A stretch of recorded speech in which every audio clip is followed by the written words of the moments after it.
With only so many hours in a day and only one of you, it can become difficult for you to get everything done that you need to do. That is where having an assistant can help you in your voiceover career. But what can an assistant actually help you do? Where do you find one? How much do you pay them? These are the questions that we're going to be covering today on the podcast.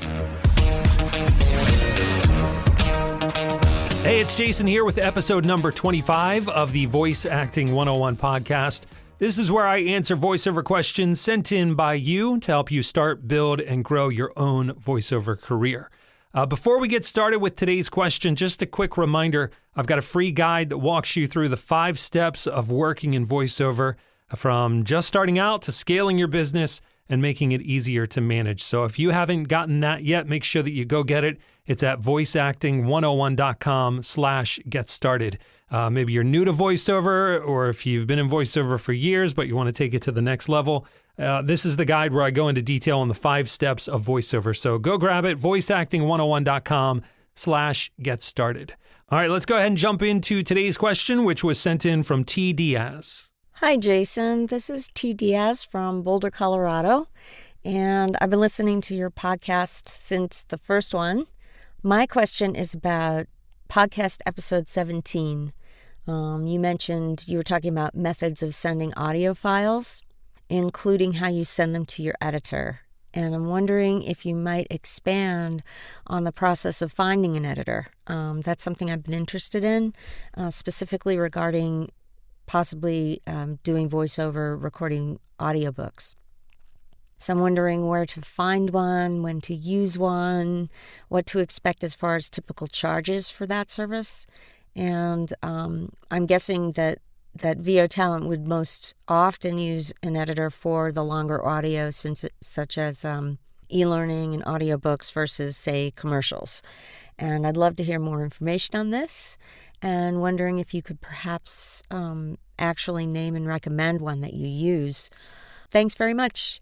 Your podcast, your blog, and all your offerings are really, really helpful to me in my voiceover journey.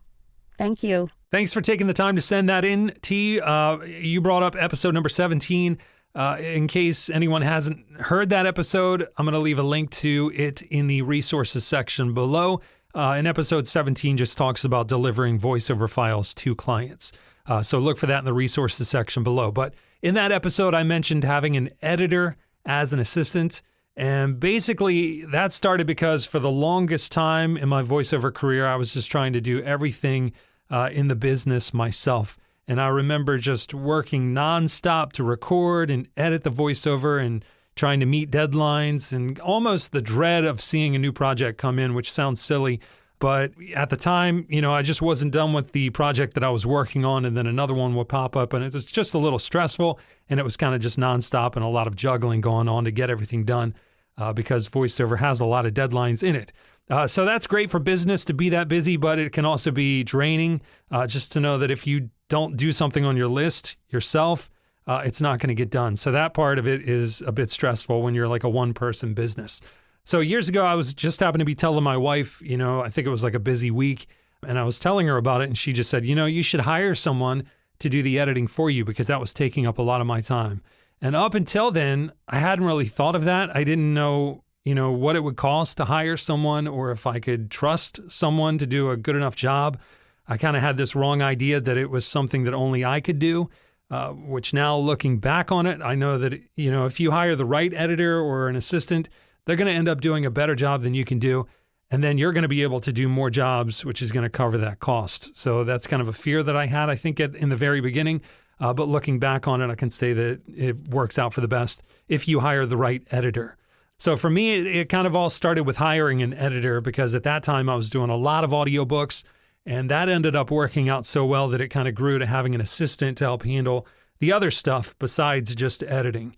You may be asking yourself, when is it the right time to hire an assistant? And I kind of think generally there are 2 times when hiring an assistant makes sense. You're either like I was, just busy with work, you can't get everything done, where you're the bottleneck in your own business. You're slowing your business down because it's taking you longer to do all the jobs. So if you're in that situation, then that's a good time to hire an assistant. Or the other scenario might be even if you aren't slammed with work yet, but you know that the process is working for you, meaning you're auditioning well, you're booking work, your clients are happy. Chances are you could book more work if you focused your time on auditioning more. If that's the case, then that's also a good time to hire an assistant. It would make a lot of sense to bring on somebody else as part of your team. But if you aren't auditioning enough, or maybe you're not booking work consistently, or if you don't have a complete start to finish process in place, all that's got to be figured out before you bring someone else on board, because that's not going to be like the secret ingredient to helping you get work. You need to be auditioning enough and booking work consistently enough first and have that whole process in place before you bring someone else on. And then just as important as knowing when to hire someone is knowing what to hire them to do, because hiring someone is kind of like duplicating yourself, and you don't want to waste your time or someone else's time. Because voiceover, it starts out, it's a one-person business. Typically, a client wants to use your voice for their product or brand or video or whatever it is. And since it is your voice, recording the voiceover is something that only you can do. So that is a job that you have to do. That's not a job that you can sub out or you can hire someone to do. That's something that you have to do. But besides that, the other parts of it, from editing the voiceover, sending the files, invoicing the client, tracking payments, even marketing or small jobs like updating the demos on your website, these may be important, but you don't have to be the one that's doing each and every job within your business. So just think about how you spend your time on a daily basis, maybe a weekly basis, see where your time is going, and ask yourself whether or not it's something that only you can do, because odds are it isn't. It's something that someone else could do for you in your business. And that doesn't mean that you have to hire someone to do the job. That, just because you're spending time on it doesn't mean that you need to hire someone to come and take care of that job for you. And that's because not everything that you're spending your time on is really that important to your business. And that kind of goes back to something called the 80-20 rule. You've probably heard about it. It's talked about a lot. But if you haven't, it basically just says that 80% of your results come from 20% of your effort. So another way of looking at that would be 80% of your time goes toward things that only account for 20% of your income. So that puts it in perspective if you look at it that way, which means that we're wasting a lot of time and energy on things that don't end up making that much of a difference. So that's why I say before you hire someone, you want to eliminate any tasks that don't make a difference in your business. There are those tasks out there, they feel important, but they're not a priority. They're not going to make that big of a difference in your business. If you aren't getting results from it, then you want to stop doing it and just save your time, and definitely don't hire someone else to do that job for you. And from my experience, the highest priority to-dos in my business, there's 3 of them. So it would be making time to audition, because that's where new jobs and clients come from. The second one would be marketing, because that's also where new jobs and clients and repeat clients come from. And then the third is doing the work that I'm actually hired to do. So the actual time it takes to record the voiceover or be in a live session. So if I only did 3 things today, doing these 3 would be the best use of my time or my assistant's time. So maybe they're the same for you, or maybe yours are a little bit different, but just know that everything in business is not a high priority. You have high priority stuff, then you have important stuff, and then you kind of have the stuff that really doesn't matter. So you want to figure out which things can be eliminated from your business to save you time in general. But if you can't eliminate it, it's important to some degree, then the next question would be, can you automate it? And just an example, I think I've talked about this in the past, but so if I send an invoice to a client and they don't pay, for some reason it slips through the cracks, happens from time to time, that's kind of a problem, right? Clients forgetting to pay, that's kind of important to the business. But then the task of having to check the invoice and then reminding the client about an unpaid invoice, that's something that can be automated.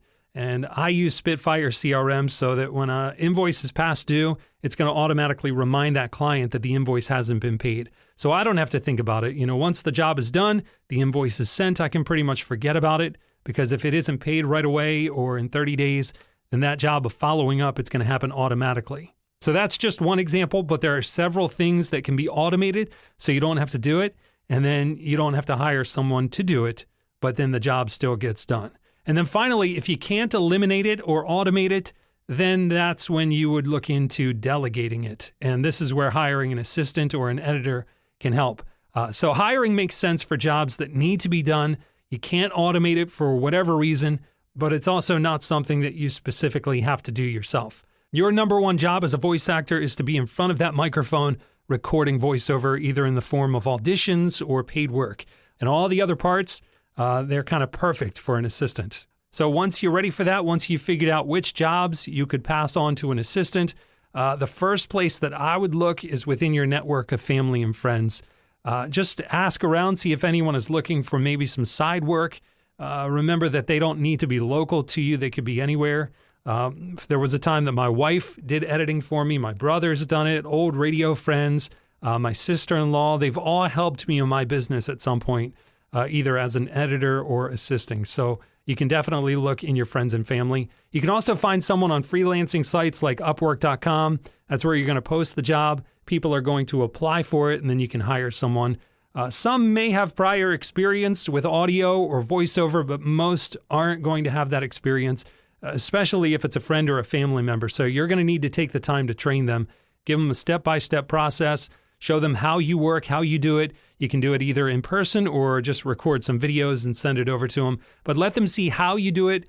You can then do a test run, send them something that needs to be edited or whatever the task is. See how they do it, see if it's to your standards, and then just give feedback on the work that they do. But keep in mind that communication is key, and it's really going to be a test of how well you're able to communicate what you need. And that's kind of the biggest job for you, is describing exactly what you need. That's what takes a lot of effort on your part, and just walking them through so that you explain it properly. And then they're going to have to be a great communicator if they have questions, so that they can tell you where they're struggling or the areas that maybe aren't clear. So go ahead and just start small, start with a small task, and then you can give them more responsibility as time goes on. And then when it comes down to paying the assistant or the editor, you can go ahead and just set an hourly rate like normal, something that they're comfortable with and something that you're comfortable with. Make sure it's fair if it's like an assistant task. Or if it's just editing, you could also just pay them per raw minute, like a per raw minute price. So maybe that's like $1 or $2 per minute of voiceover that you send. And then that way, the rate is up front. You're going to know exactly what they're going to be charging or what you're going to be paying to have that voiceover edited. And they're going to know exactly what they're going to be earning from editing it. So go with the raw minute price for editing. And it's going to take time to find and train the person. But in the end, building that team is going to save you so much time, and it's going to allow you to become hyper-focused on what you do best, which is the actual voiceover or voice acting. And I know some voice actors have kind of picked up a side income by editing other voice actors' work. So I think there are websites out there like that. I don't know any off the top of my head, but maybe someone can leave a comment if they do. But for me, I've always gone the friends and family route. My sister-in-law has been doing it for me for years. She does an amazing job, so I'm very happy and blessed to have her as part of my team. All right, that's it for this episode. If you've got a voiceover question, I'd love to hear it. The best way to get it to me is just to send it in. You can head over to voiceacting101.com/ask, where I'll get it and hopefully feature it on an upcoming podcast episode.